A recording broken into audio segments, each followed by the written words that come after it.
Hi everyone, my name is Matt Purple. I'm the deputy editor at Rare Politics, and we are here at the Young Americans for Liberty Conference. It's the fastest growing college libertarian network in the United States of America. Very excited to be here today, and we are about to sit down with former Congressman Dr. Ron Paul, who's going to talk to us about foreign policy, liberty, the state of the 2016 elections. We're really looking forward to that, so stay tuned. It should be a fun time.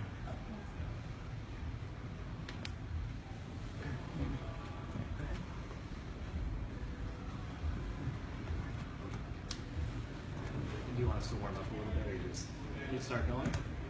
All right, Doctor, thank you so much for joining us today. Former Congressman, I appreciate it. You know, we just got through the Republican National Convention, and Donald Trump gave his big speech there, and it was very bleak. The tone was kind of dire, and his theme was, we have a lot of problems, but if you elect me president, I can fix all of it. What did you make of that message? It contradicts everything I believe in, because I think the message ought to be letting the people have their liberty and let the people solve the problems, but he never mentioned that word. It was always I. It should be you, individuals. If you have your freedom and your liberty and the government's off your back, you can solve your problems, and they should be very optimistic. During the campaigns I've run frequently, people would come up and say, and interviewers would say, okay, we understand what you want, but doesn't that mean people have to sacrifice a whole lot and to get back to this? There's a lot of debt, a lot of problems. There has to be sacrifice. I said, now, if I go up to somebody and say to you that I'm not going to permit the federal government to have regulations, we're not going to have an income tax, we're going to stop these stupid wars, and we're going to allow you to live your own life and spend your money as you please, what are you sacrificing? You're not sacrificing anything. So no, if people understand what liberty is, it's such a creative force, and you don't need you don't need somebody to tell you what to do anymore. And I don't like the idea. Libertarians don't like the idea of having a boss. Everybody gets to be their own boss. They get to make their own mistakes. They should suffer their own consequences, but they should benefit from what they do correctly. Right on the other side of the ledger, we have Hillary Clinton and the Democratic National Convention, and Donald Trump is kind of a nationalist authoritarian. She's kind of a corporatist authoritarian, maybe you might say. Has liberty kind of fallen away from this election? Has it fallen in the middle? Is there a place for liberty in these two political parties right now? No, and I don't think there's been much ever, especially when they get into office. That's never the reason. I made an effort, but the people who ended up in office in my time in Congress and all, even in 1980, when I was more optimistic than others, government kept getting bigger, more regulations, more spending, more debt, and more wars. So no, it keeps getting worse, and I think it will continue to get worse, in spite of the fact of what's the good things going on. I think things like, well, young people being energized and really understanding the issues has a lot to do with it, and it's very, very important. But I look at it more like, when we rebuild, we better have somebody in place. But I don't think we're all of a sudden going to get 10 new members of Congress and then 20 new members of Congress and start winning these votes and repeal the Federal Reserve Act and bring all our troops on. It's not going to work like that. We're going to go broke. Technically, we are broke. We're insolvent. And we're going to have to change our ways. And then we have to decide what the role of government ought to be. And the role of government in a free society is to protect liberty. It's not to make everybody safe and secure in their homes. Trump the other day sounded like he wanted to be the national police chief. I'm going to do this, this, and this.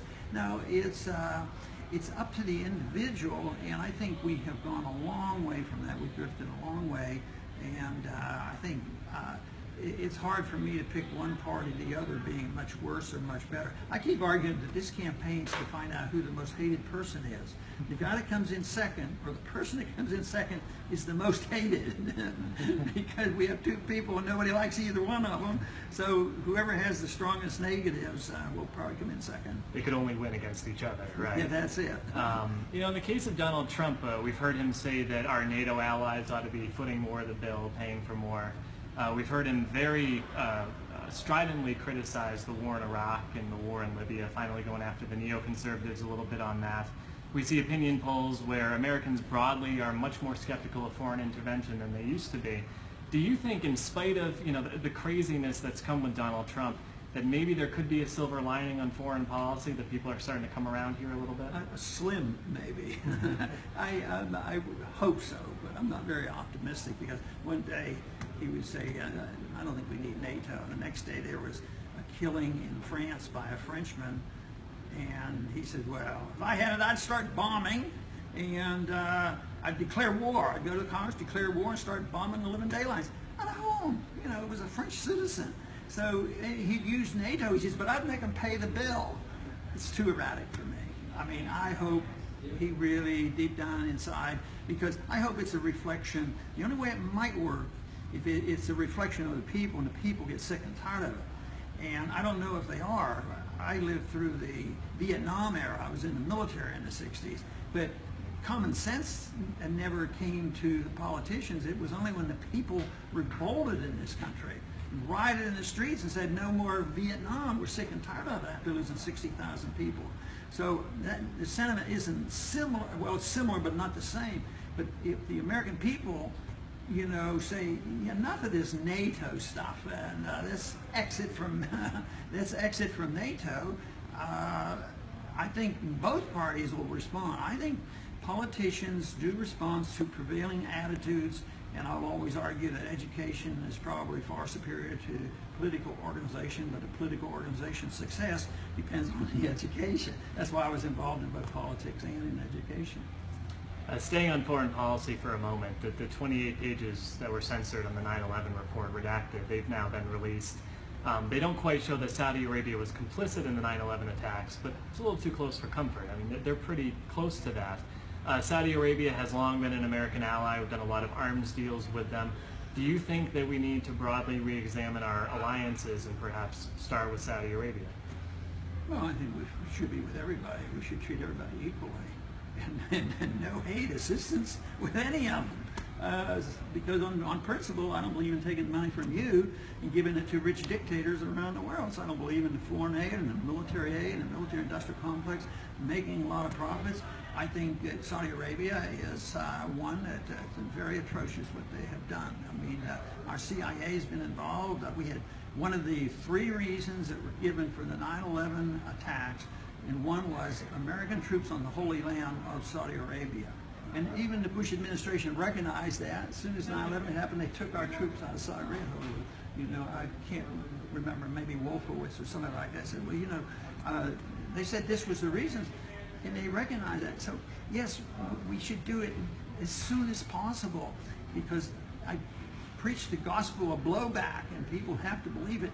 They don't hate us because we're free and prosperous. They're sick and tired of our bombs. You know, we have these terrorist attacks. We have, you know, a nut goes and kills a bunch of people, 10, 15, 20, 30. It's terrible. And they stretch it and say it's always, you know, Islam coming to attack us. But it's just an excuse to drop more bombs and declare more wars and finance the military industrial complex. I think the foreign policy is just atrocious, and it's bilateral. I think Hillary is a neocon, and she'd be every bit as bad as any previous Republican president we've ever had as far as being militant. And I think we should recognize that, but it's just not one country that we have to deal with. Do you think you could see the neocons detach from the Republican Party and go over to Hillary Clinton with Donald Trump as the nominee this year? Who would do what? If the neocons would detach from the Republican Party and maybe go over to the Democratic Party, support Hillary Clinton because she's more hawkish than Donald Trump? They're on both parties all the time. They're already there, and they have their money involved, and they line up the ducks. I think they're a little bit more nervous with Trump. But I saw a picture the other day of like 8 or 9 advisors that Trump had, and they had a big circle around there. They were all neocons, and of course he needed to rub salt in my wounds because he picks Giuliani as his leader, you know, as a foreign policy advisor. That your doesn't win dueling partner, yeah. Your favorite dueling partner, yeah. So no, I'm become very cynical about it, and the 2-party system is not, they asked me if we should have a third party. I said, no, we should have a second party, because I think that basically nothing changes. Spending never goes down, the welfare state never shrinks, the foreign intervention never goes away, printing of money never stops, and people, in this big argument about the differences, it's just a deliberate distraction for the American people to not have to think about a non-interventionist foreign policy and getting rid of the Federal Reserve. And why do we have an entitlement system when we're broke and make people angry, and we have riots in the streets because I want my stuff, I'm entitled to this. And now we're ending up with the socialists doing well in our campaigns. So I'm glad YAL's around preparing for the future in a different direction, that's all. Do you see, you look at Bernie Sanders' campaign, you look at his very young followers, a lot of them have compared them to the 2008 and 2012 Ron Paul revolution, that there might be their ideological cousins or something like that. Do you see similarities, and do you think Bernie Sanders was correct to endorse Hillary Clinton for president? No, he's correct if he's doing what he thinks best for what he believes in. It's very confusing because his own people booed it. they were unhappy, but I can see that. You can go back, and Ronald Reagan, endorse Ford. It wasn't my cup of tea because I was more interested in the political philosophy than I was, getting a speaking. A speech, see, I was promised a speech if I would just endorse him. This speech didn't mean anything to me, but I wasn't going to endorse him, Romney or McCain. Then I'd be part of the problem. So I don't, but for Bernie Sanders, if he thinks he can promote socialism by doing that, he'll get tidbits, from the administration. He'll have influence, and that's the way politics works. He thinks that he will have the benefits of having done this. But supporters, I'm sure, have been and will continue to be disappointed that he didn't go and endorse the Green Party. I agree, Dr. Paul. All right, thank you so much.